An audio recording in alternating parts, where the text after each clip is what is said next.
Hello student, welcome to intelligent math channel. आज के इस वीडियो लेक्चर में हम वेक्टर स्पेस का किसी भी सबसेट सबस्पेस है या नहीं है उसको हम बहुत ही आसानी से और ट्रिक के मदद से कुछ मिनटों के अंदर कैसे कैलकुलेट करेंगे उसको हम सीखेंगे और जानेंगे। अगर V एक वेक्टर स्पेस है और W भी का एक सबस्पेस है तो W खुद भी एक वेक्टर स्पेस है। इसका मतलब W वेक्टर स्पेस का हर एक प्रॉपर्टी को सेटिस्फाई करेगा, लेकिन हम यहाँ पर W को सबस्पेस दिखाने के लिए वेक्टर स्पेस का हर एक प्रॉपर्टी सेटिस्फाई करने का जरूरत नहीं है। हम सिर्फ इस चारों प्रॉपर्टी को सेटिस्फाई करके बोलेंगे W सबस्पेस है या नहीं है। पहला property closed with respect to addition, closed with respect to scalar multiplication, नाल वेक्टर कंटेन होना चाहिए W के अंदर। 1 dot alpha equals to alpha होना चाहिए, जहां पर अल्फा W के अंदर होना चाहिए। अगर इन चारों प्रॉपर्टी W के अंदर सेटिस्फाई हो जाता है तो हम बोल सकते हैं W सबस्पेस हो जाएगा और बाकी का वेक्टर स्पेस का प्रॉपर्टी ऑटोमेटिकली सेटिस्फाई हो जाएगा अगर इन चारों प्रॉपर्टी सेटिस्फाई हो जाएगा। तो स्टूडेंट कुछ इंपॉर्टेंट सबस्पेस को देखते हैं। अगर हम R के सबस्पेस देखेंगे तो R में सिर्फ दो ही सबस्पेस पॉसिबल है, एक तो नल स्पेस और दूसरा R में कोई भी प्रॉपर सबस्पेस पॉसिबल नहीं है। अगर हम R स्क्वायर के सबस्पेस देखेंगे तो R स्क्वायर में तीनों तरफ का सबस्पेस होता है, एक तो नल स्पेस, दूसरा R स्क्वायर खुद और तीसरा किसी भी लाइन अगर ओरिजिन से पास हो रहा है तो वो R स्क्वायर के सबस्पेस हो जाएगा। इसका मतलब ये एक R स्क्वायर का प्रॉपर सबस्पेस होगा। इसी तरह अगर हम R क्यूब को देखेंगे तो R क्यूब में 4 टाइप ऑफ सबस्पेस पॉसिबल है। पहला तो नल स्पेस, दूसरा R क्यूब खुद, तीसरा किसी भी लाइन जो ओरिजिन से पास हो रहा है वो R क्यूब का सबस्पेस हो जाएगा और किसी भी प्लेन जो ओरिजिन से पास हो रहा है वो भी R क्यूब का सबस्पेस हो जाएगा। सो स्टूडेंट इस सारे ट्रिक के मदद से हम कुछ क्वेश्चन को सॉल्व करते हैं।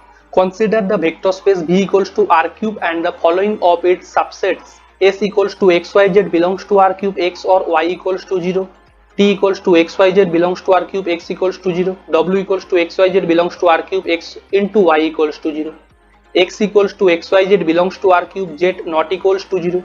Then which of the following is not a subspace of V? अगर हम S और T को देखेंगे, S और T में वेक्टर स्पेस का हर एक प्रॉपर्टी सेटिस्फाई होगा, सो S और T दोनों ही सबस्पेस हो जाएगा। लेकिन W और X को देखेंगे तो W में X और Y का प्रोडक्ट 0 होना चाहिए। मान लेते हैं 1 0 0 और 0 1 0, जहां पर 1 और 0 का प्रोडक्ट 0 है और 0 और 1 का प्रोडक्ट 0 है। अगर हम इन दोनों एलिमेंट को ऐड करेंगे तो 1 1 0 हो जाएगा और इन दोनों का प्रोडक्ट 1 है। इसका मतलब 1 1 0 W के अंदर कंटेंट नहीं कर रहा है, सो एडिशन W के अंदर क्लोज्ड नहीं है, सो W सबस्पेस फॉर्म नहीं करेगा। X को देखेंगे तो X में नाल वेक्टर ही कंटेन नहीं करेगा क्योंकि Z not equals to 0, so W है और X सबस्पेस नहीं होगा, सो ऑप्शन सी करेक्ट हो जाएगा। नेक्स्ट क्वेश्चन देखते हैं।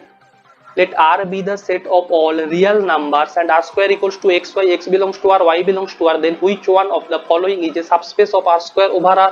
XY X greater than 0, Y greater than 0, XY X belongs to R, Y greater than 0, XY X less than 0, Y less than 0, X0 X belongs to R। अगर हम option A को देखेंगे तो option A में X और Y दोनों को positive होना चाहिए। मान लेते हैं 5 125 W के अंदर एक एलिमेंट है जहां पर 5 और 125 दोनों पॉजिटिव है, लेकिन अगर हम इसके साथ में -1 को मल्टीप्लाई करेंगे तो -5 और -125 हो जाएगा और इस केस में दोनों ही नेगेटिव है, सो इस एलिमेंट W के अंदर कंटेन नहीं करेगा। ऑप्शन ए में स्केलर मल्टीप्लिकेशन होल्ड नहीं करेगा।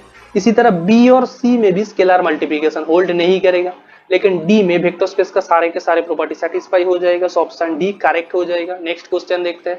Which of the following is a subspace of R cube? W equals to XYZ, X plus 2Y equals to 0, 2X plus 3Z equals to 0, W equals to XYZ, 5X plus 9Z equals to 125, 2Z equals to 1, W equals to XYZ, Y plus Z minus 4 equals to 0, X equals to 0, और W equals to XYZ, X minus 9Z plus 3 equals to 0, 2X plus 3Y equals to 0। Student देखते हैं कैसे करेंगे इस question को।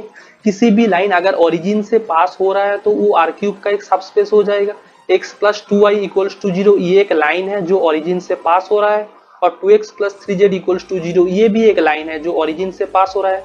लेकिन 5X plus 9Z equals to 125 और 2Z equals to 1 ये दोनों तो लाइन है लेकिन ये ओरिजिन से पास नहीं हो रहा है, इसीलिए ऑप्शन बी करेक्ट नहीं होगा। Y plus Z minus 4 equals to 0 को अगर हम y plus Z equals to 4 लिखेंगे तो देखेंगे y plus Z equals to 4 एक लाइन होगा लेकिन ओरिजिन से पास नहीं होगा, सो ऑप्शन सी भी गलत हो जाएगा। इसी तरह ऑप्शन डी भी गलत है, सो ऑप्शन ए करेक्ट है। नेक्स्ट क्वेश्चन देखते हैं। let V equals to Aij n cross n matrix be a vector space of all n cross n matrices over R, then which of the following is a subspace of V? W equals to A belongs to V, A transpose equals to A belongs to V, A square equals to A belongs to V, A square equals to identity, A belongs to V, determinant of A equals to 0. A transpose equals to A का मतलब A एक symmetric matrix है और symmetric matrix का set vector space का हर एक property को सेटिस्फाई करेगा, सो ऑप्शन ए सबस्पेस हो जाएगा।